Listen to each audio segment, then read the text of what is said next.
The keel had barely settled into the Danish sand when the first challenge came. Beowulf and his 14 companions stepped out of the longship into the cold wind, carrying shields, spears, helmets, and mail that flashed beneath the broken northern light. They had crossed the sea looking for Grendel. They had not expected to explain themselves before they had even left the shore. A Danish coast guard had seen the sail approaching. He had watched the unfamiliar ship come in from open water.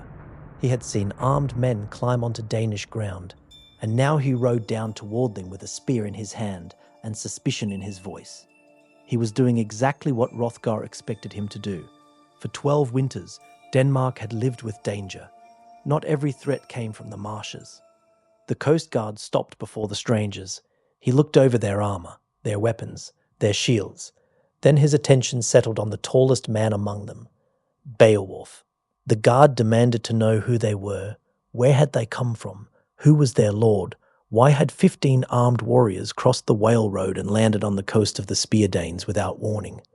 These were not questions asked politely over a cup.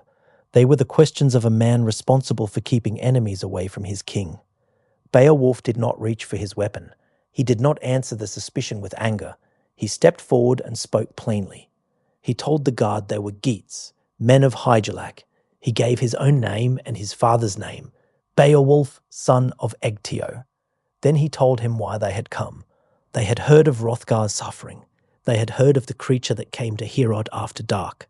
They had heard that Grendel had killed the king's men and emptied the greatest hall in Denmark for 12 long winters.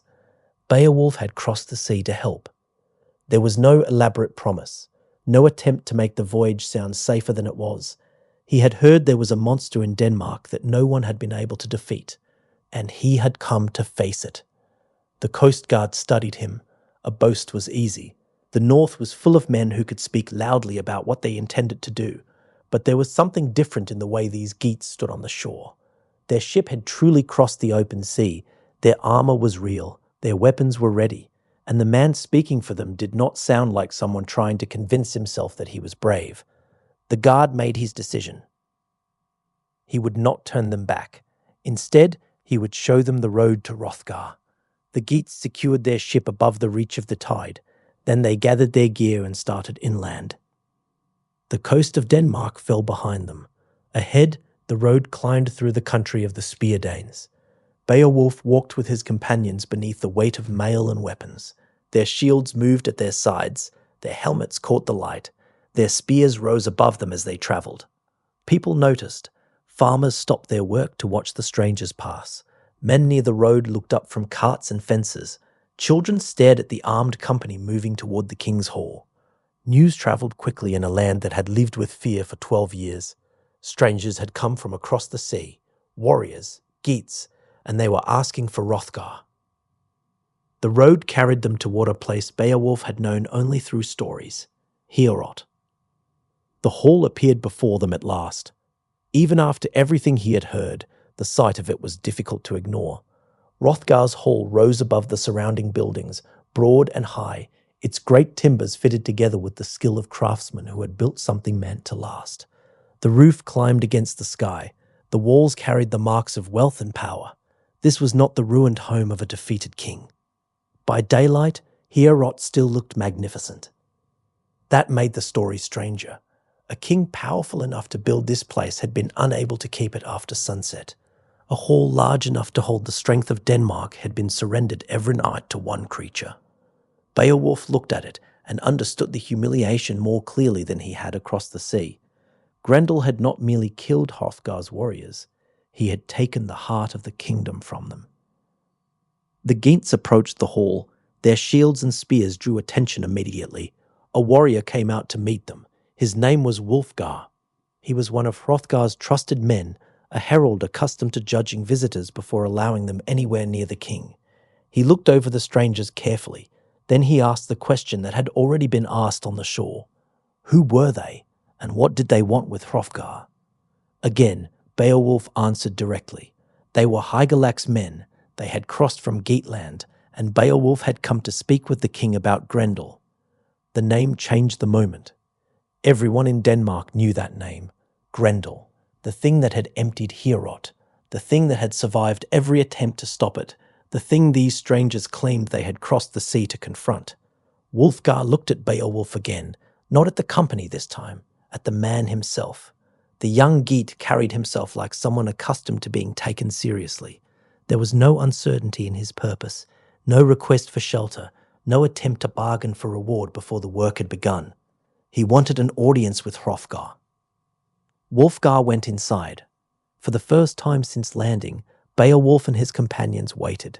They stood outside the hall with the road behind them and the reason for their voyage directly ahead. Somewhere beyond those doors sat the old king whose grief had travelled across the sea. Somewhere beyond those doors were men who had watched friends die for 12 winters.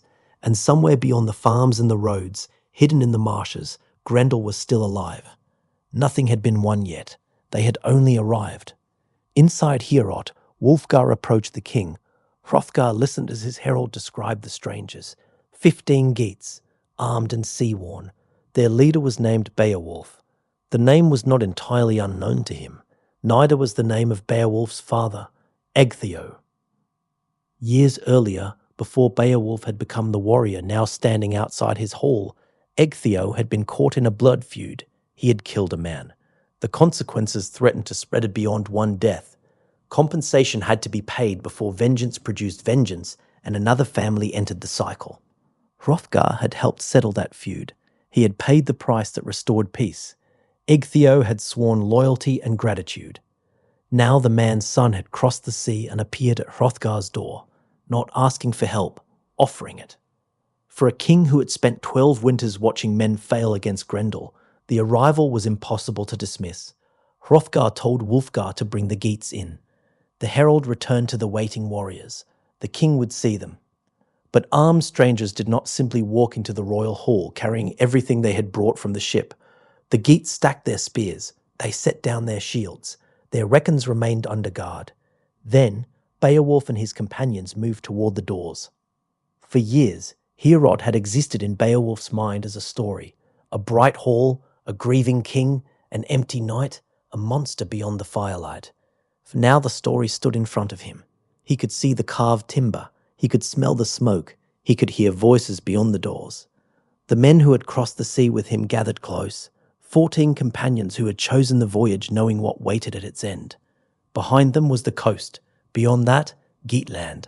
Ahead was Hrothgar, and after Hrothgar, Grendel. The great doors of Heorot began to open.